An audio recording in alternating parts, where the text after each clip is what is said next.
What's up, guys? Welcome back to the channel. It is a beautiful day here in Utah. Just can't get enough of it. But today what we're going to be doing, I'm going to show you guys, any of you first gen guys know that first gens are notorious for having charging issues. So I'm going to show you the best solution that I found to fix your charging issues. Now, in years past, the most common solution to fixing charging issues on these trucks was to install an external voltage regulator. But as some of you may know, external voltage regulators are finicky. They tend to have issues at inconvenient times and in inconvenient places, leaving you left somewhere with your truck not charging. So to permanently fix the charging issue, there's two really good options. One costs a couple $100 and one costs $25. So a one-wire alternator is a great option, but it's very expensive. The option I'm going to tell you guys about today and show you exactly how to install is called the Transpo 8315 internal voltage regulator. Now, I installed this internal regulator on this truck here, and I actually had continuous charging issues that weren't related to that regulator. If that's the case and you install this regulator and you still have issues, watch those videos. I have two videos on figuring out and diagnosing those charging issues further. But most people should be able to put this on there and it should fix any charging issues that they're having. So if you're having charging issues, or if you want to avoid the inevitable future charging issues of your first gen Cummins, watch this video. Let me show you how to fix it for 25 bucks. All right, so the first step in this process is to remove the alternator. Now, this can be installed on the alternator with it still in the truck, but if you're trying this for the first time, I would suggest just removing it. There's plenty of videos on YouTube about how to remove an alternator, so I'm not going to show you how to do that. But let's grab this alternator, go into the garage, and I'll show you how to install it. All right, we've got the alternator taken off right here. So this is the piece, the Transpo 8315, okay? And everything I've read said it comes with great instructions, so let's check that out. So the first thing we have to do is remove this back cover. So this nut is a 10mm nut.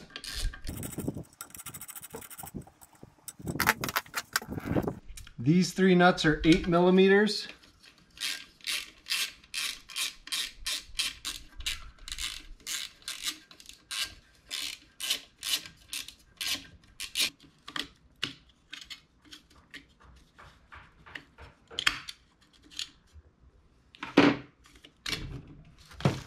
All right, so we've got the back taken off now. Here's our unit that we're going to be installing.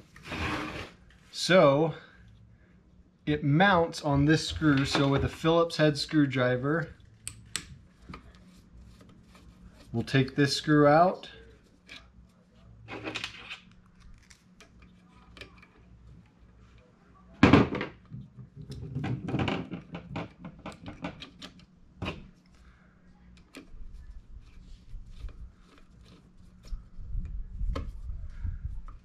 Okay, now we have a red and a black wire, which are the next ones to mount.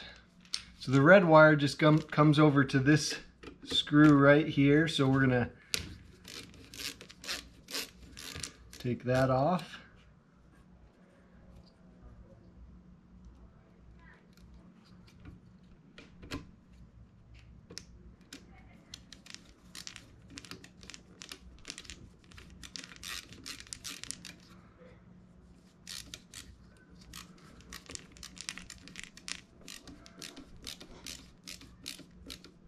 Just like that. The black wire is going to come to this one. So not this first one down here, but this one that sits up just a little higher.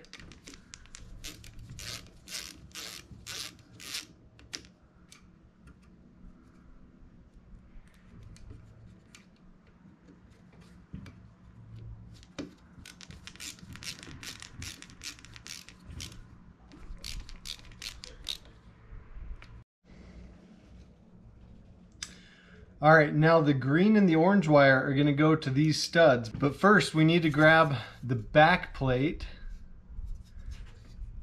just like this.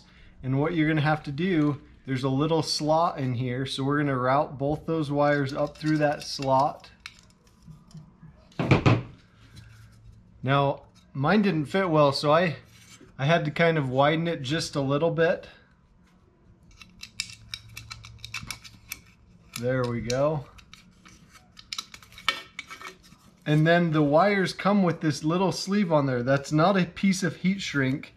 That is to keep the wires from fraying on this metal edge. So slide that up.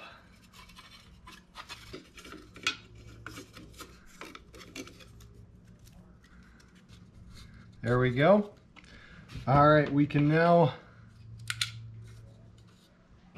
put these bolts back in and these nuts.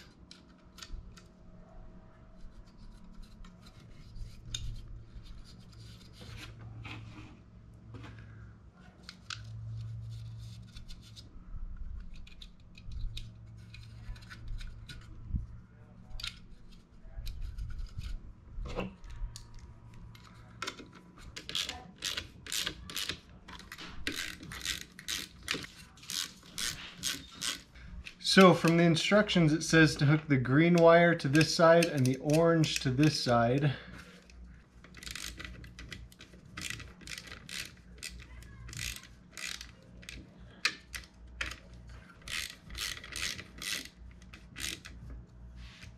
All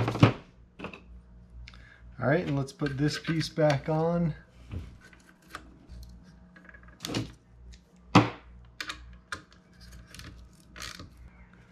All right, so let's go hook this back up, put it back in the truck, and see how it charges. Once you have it installed, as I've shown here, install the alternator back into the truck.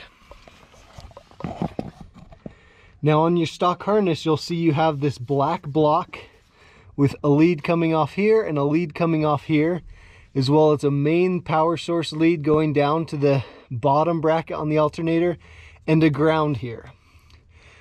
So what you need to do, you still need to attach the ground, you still need to attach this lead, but with these two leads, you only attach this lead. So the most common way to install it is to actually bend this eyelet out of the way and then wrap it in electrical tape so that it has no chance of contacting this terminal. So if you do that, that is the proper way to install this back on the truck with that stock wiring harness. All right guys, I hope that makes sense to you and I hope this video is helpful for you. Again, it's not a hard install. Just take your time, as with all the projects I show you guys about. Take your time and you'll get it figured out. If you have questions, comment below. I hope you guys are enjoying the videos I'm doing on the channel and all the projects we're working on. We got tons we're working on, including the 2 crew cabs, the Jeep. I'm gonna start rebuilding the XR400 here this week.